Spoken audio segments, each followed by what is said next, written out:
request protocol to escort Her Excellency and invite her to address the Assembly.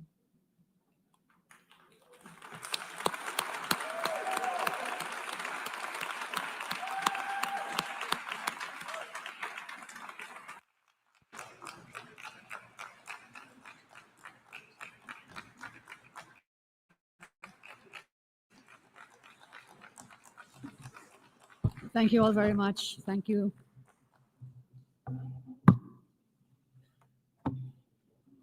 Madam President, Excellencies, distinguished delegates, friends. It is an honor for me, on behalf of Trinidad and Tobago, to address this Assembly on the 60th anniversary of the United Nations. I congratulate you, Madam President, on your election. And I thank your predecessor for his service. Madam President, I'm very happy to say the escalator actually worked today. And I'm very happy to say the teleprompter is also working. So as I address you, thank you all very, very much. So I've had some blessings coming to the UN today. The UN has been much more than diplomacy.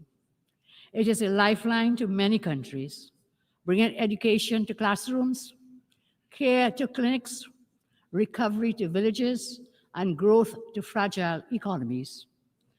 On this milestone anniversary, we must face a very hard truth. The spirit of multilateralism is under strain, the effects of which has begun to undermine the foundations of stability and peace. Trinidad and Tobago confronts conflicts that seriously threaten our stability and peace. The notion that the Caribbean is a zone of peace has become a false ideal. The reality is stark. No such peace exists today.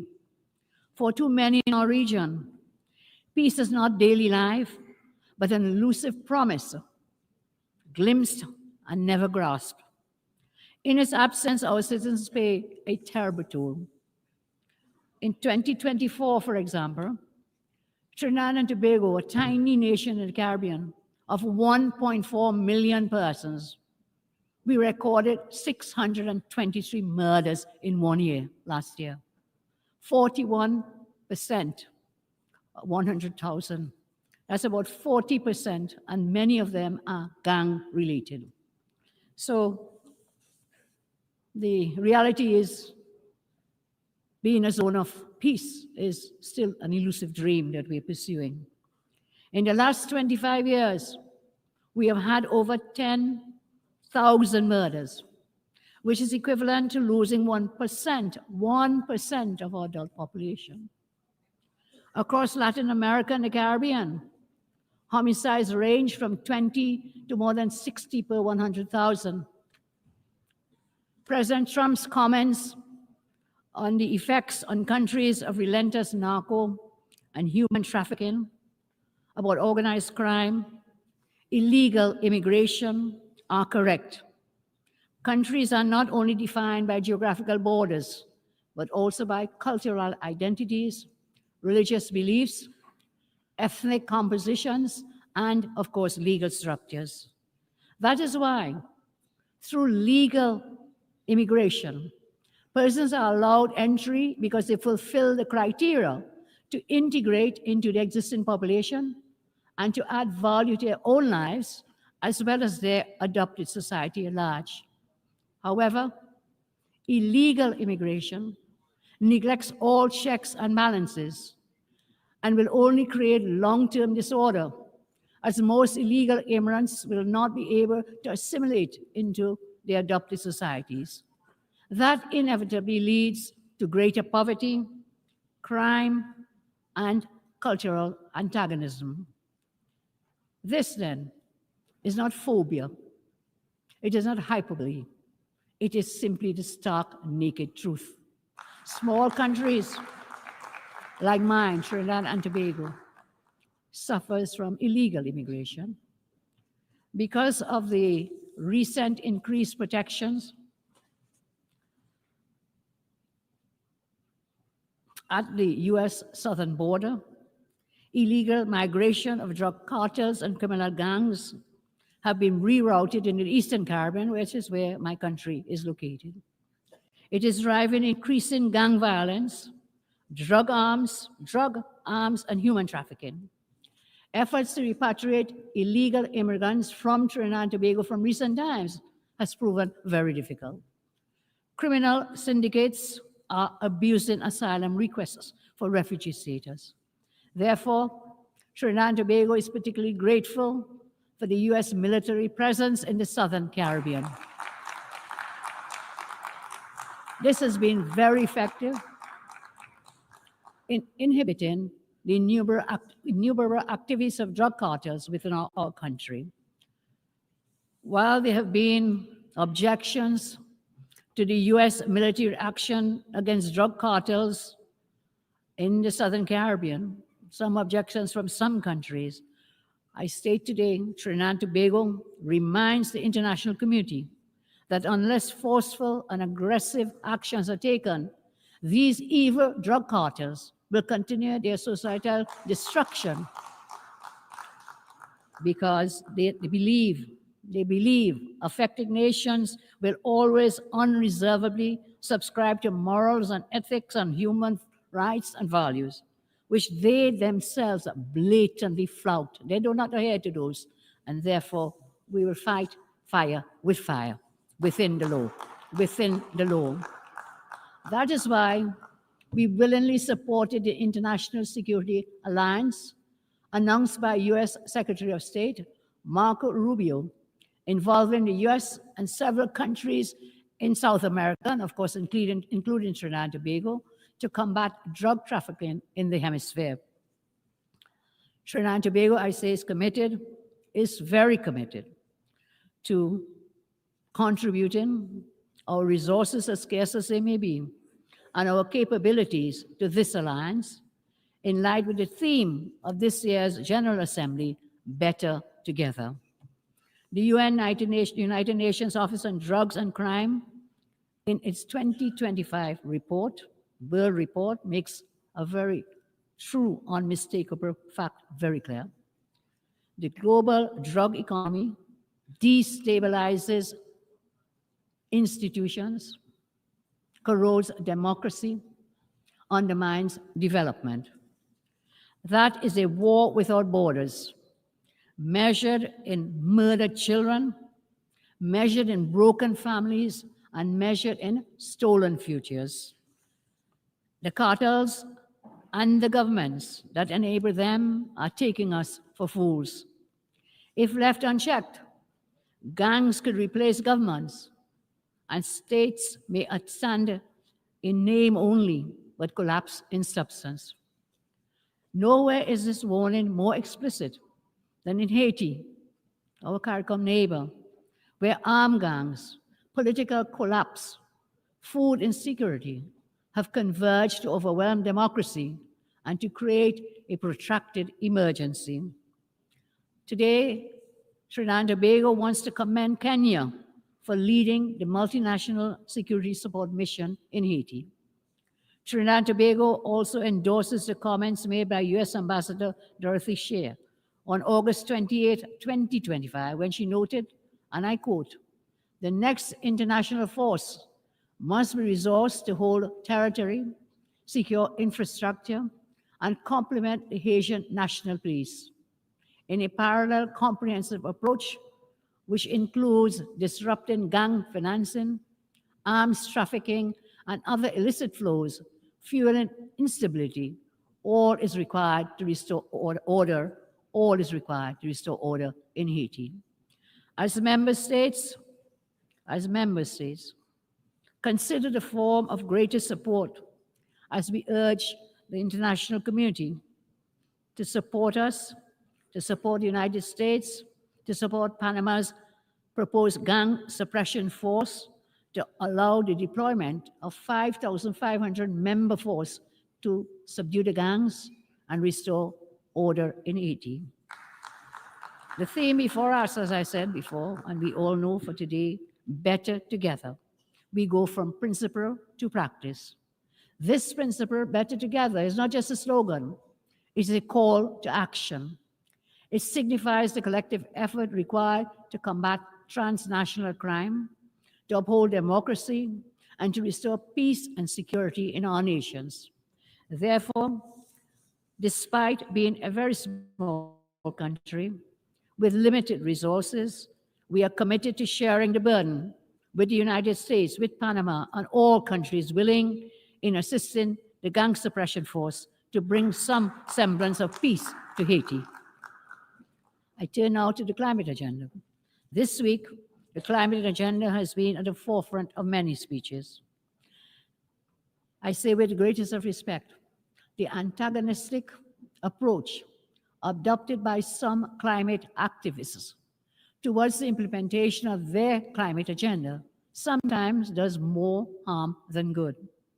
Developed countries, I say with the greatest respect again, can or should not force feed a climate agenda onto developing countries and blackmail them into cooperation. We cannot proceed in that manner. That is exactly what has been happening, where the access to financial systems, media platforms, new technologies, and development funding has been weaponized in order to coerce, to force compliance with some climate goals. What adds insult to injury and to injustice is that many of the same developed nations actively supporting the imposition of aggressive climate agenda, an aggressive climate agenda, actually achieve developed nation status and prosperity through highly environmentally destructive and polluted industries in the many decades gone by. While there is definitely a space for renewable energy, the fact remains that fossil fuels are still essential for our continued survival. It cannot be ignored that the thousands of products created from fossil fuels, essential for daily life, cannot be produced economically in the quantities required from other means to satisfy the current world population. Trinidad and Tobago commits that we will, within reason, support actions to protect the environment for future generations. However, independent nations must be free to create a climate policy which is crafted to balance their development goals and poverty eradication with policies dealing with environmental protection. In my respectful view, this balance is a pragmatic necessity for food security, for civil order, and for economic growth. As we progress, Madam President, into a multipolar world order, where power is diffused across regions, it will be impossible to coerce all actors to adhere to the current climate agenda being advocated. Trinidad and Tobago will not adopt unbalanced and unreasonable imposed climate practices that will simply lead to the exploitation of our jobs, lowering our standard of living, and stunting our economic development, punishing our people into poverty, while many larger countries completely ignore their responsibilities. Our country, Trinidad and Tobago, the United Nations, we have always been unwavering in supporting through the various crises and empowering our citizens through UNICEF, through UNDP, through ILO, through UNESCO, and UN Women, and we want to thank the United Nations for those initiatives. In return, we have sought to repay that trust by advancing the proposal for the International Criminal Court in 1989, by introducing Resolution 6569 on women and disarmament, and we also signed up very early the Non-Proliferation Arms Control in 2010, and we signed the Arms Trade Treaty early in 2013. In my own country, regarding that the children are our future, knowing full well that their survival, their resilience, and their sustainability will continue our nations forward as in all nations. And so we created the Children's Authority, We created a Children's Life Fund. We expanded early childhood education. We ensured a trailblazing adherence to the MDGs, especially when it comes to education, proving that even the smallest nations can align domestic products with global ambition. As we now mark the 30th anniversary of the Beijing Declaration, we reaffirm that women and girls must be equal partners in peace and sustainability. Just as we call for in our 2010 resolution, we continue to champion their empowerment, knowing it is essential to global progress. Our commitment to the United Nations is clear, and our voice is steady.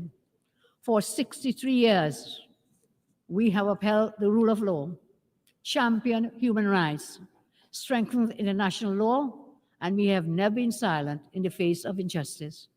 And this is why Trinidad and Tobago sought support to become a non-permanent member of the United Nations Security Council for the 2027-28 term.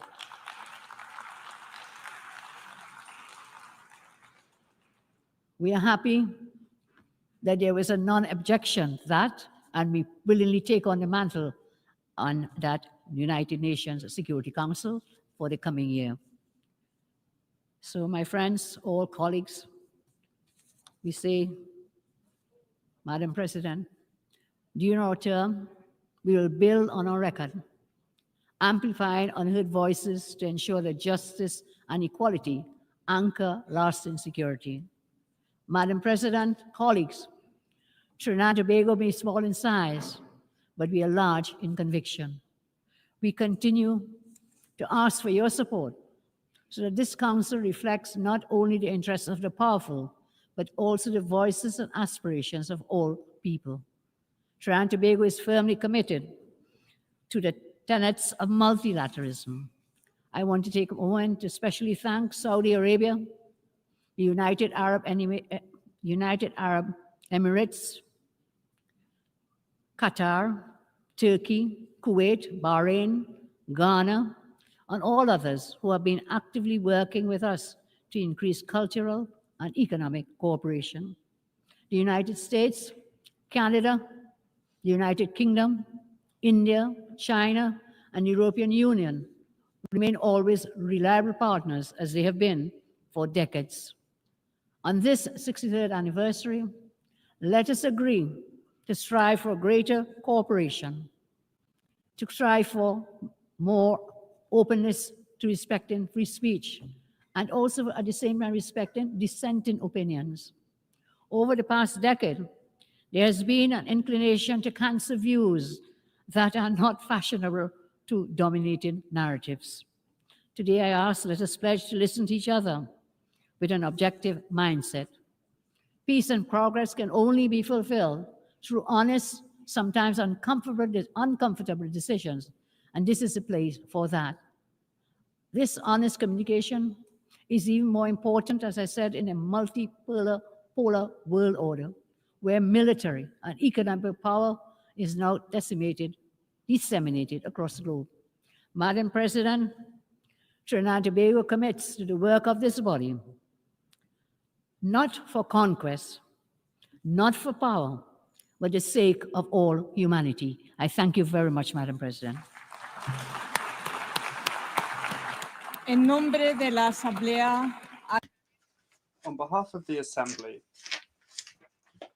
I thank the Prime Minister of the Republic of Trinidad and Tobago.